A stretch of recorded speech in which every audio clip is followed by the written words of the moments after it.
A ver, vamos al lío. ¿Y si la respuesta a uno de los mayores enigmas del cosmos no estuviera ahí fuera, en las estrellas, sino en una nueva forma de pensar que lo explica todo al revés? Hoy vamos a desgranar una teoría realmente revolucionaria que asegura haber resuelto un puzzle cósmico que nos trae de cabeza. Para entender por qué esta nueva idea es tan potente, primero tenemos que ver el problema de fondo.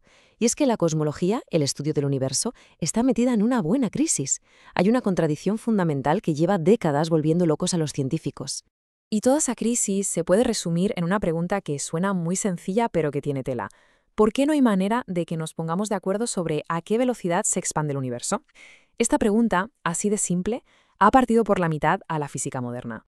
Aquí está el meollo de la cuestión. Se le llama la tensión de Hubble. Mirad, es fácil de entender. Por un lado, tenemos los cálculos que se basan en cómo era el universo al principio de todo, en esa primera luz que nos llega. Esas mediciones nos dicen que el universo se expande a una velocidad más lenta. Pero, por otro lado, cuando medimos cosas que tenemos más cerca, como galaxias y estrellas de ahora, el resultado es otro, una velocidad más rápida.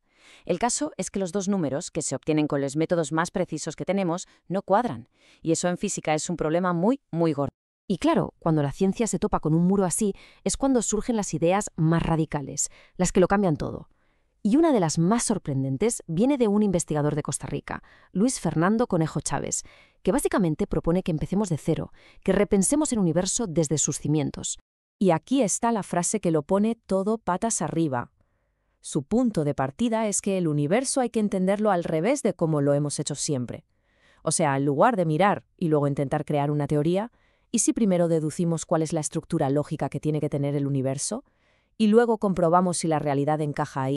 El concepto central de toda su teoría es lo que llama la red de simetría. A ver, la idea es que el universo no es un espacio vacío que se está expandiendo sin más. No, es más como una especie de malla, una estructura que ya existía desde el principio. Y dentro de esa malla, un sonido y una energía originales dejaron una especie de huella, un plano, un diseño previo a todo lo que vemos. Entonces, el momento clave no es una gran explosión en el vacío, sino un proceso que él llama de condensación. Y funciona en 3 pasos, muy lógicos. Primero, ya existe ese plano, ese diseño previo en la red. Segundo, una fuerza que él llama atracción cinética le da el primer empujón a todo, es como el motor de arranque. Y tercero, entra en juego otra fuerza, la energía de simetría, que coge todo ese movimiento y lo organiza, lo condensa, hasta que ese plano original se convierte en la materia que podemos tocar y ver. La materia, en el fondo, no sería más que un eco de ese primer diseño. Claro, todo esto suena muy bien, muy elegante, ¿verdad? Pero en ciencia, una teoría bonita no sirve de nada si no hace predicciones que podamos poner a prueba. Y aquí es donde este modelo se la juega de verdad. Pensemos en esto un segundo porque es muy potente. ¿Y si los números fundamentales que gobiernan el cosmos no tuvieran que medirse mirando por un telescopio, sino que se pudieran calcular directamente de la propia lógica de esa estructura? Ojo, los números que vamos a ver ahora no han sido ajustados para que cuadren, han salido de forma natural del propio modelo. Y aquí está el primer numerazo que predijo la teoría, el valor de la constante de Hubble. Según la lógica de esta red de simetría, el único valor posible para que el universo sea estable, para que toda la estructura se sostenga, es exactamente 73.0. Ni más, ni menos. Y hay un segundo número clave, el atractor dinámico.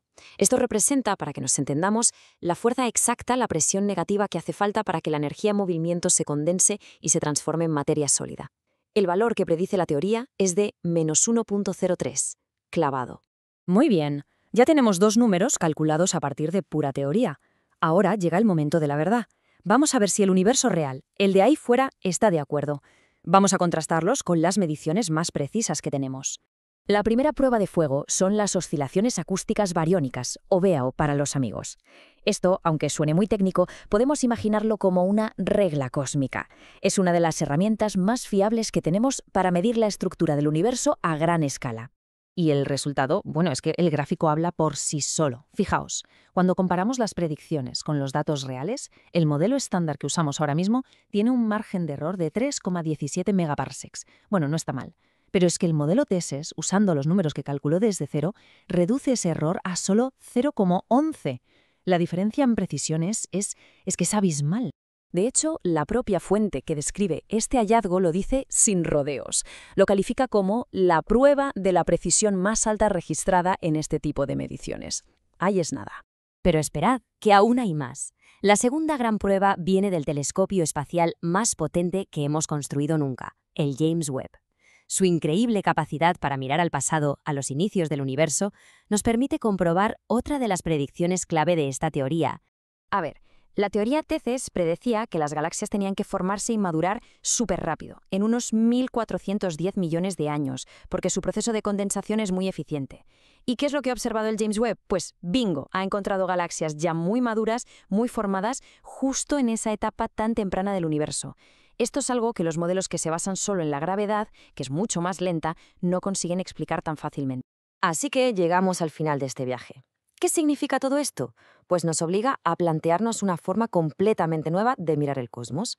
Una forma en la que la estructura, el diseño, va primero y la materia viene después. La analogía que usan en la fuente original es sencillamente genial. Lo llaman ingeniería inversa. Imaginaos, en lugar de encontrar una llave por ahí y luego buscar a ver qué cerradura abre, lo que han hecho ha sido diseñar la cerradura perfecta, la estructura del universo, y a partir de ahí han calculado cuál es la única llave que puede abrirla. Y resulta que cuando la han probado, encaja a la perfección con la realidad. Y si queremos ponerle un número a todo esto, uno que demuestre la magnitud del asunto, aquí lo tenemos. Según esa prueba de las BAO, las predicciones de esta teoría suponen una mejora en la precisión del 96,5%, un 96,5% más precisos que los modelos actuales. ¿Es una auténtica barbaridad? Entonces, resumiendo, las ideas claves son estas. Primero, la materia que vemos es como un eco, una condensación de un plano que ya existía. Segundo, las constantes del universo, esos números que parecen mágicos, no son aleatorios, son los valores exactos y necesarios para que toda la estructura sea estable. Y tercero, y como consecuencia de todo esto, la famosa tensión de Hubble se resuelve. Ese valor de 73.0 no es una medida que entra en conflicto con otras, es el número que la propia estructura del universo exige para funcionar. Y todo esto nos deja con una última reflexión, una pregunta flotando en el aire. Si este enfoque, el de buscar primero el diseño y luego comprobar los hechos, ha funcionado tan bien para resolver este problema, ¿qué otras cosas podríamos llegar a entender sobre nuestro universo? ¿Qué otros misterios podríamos desvelar si, por una vez, empezamos a pensar al revés? Ahí queda la pregunta.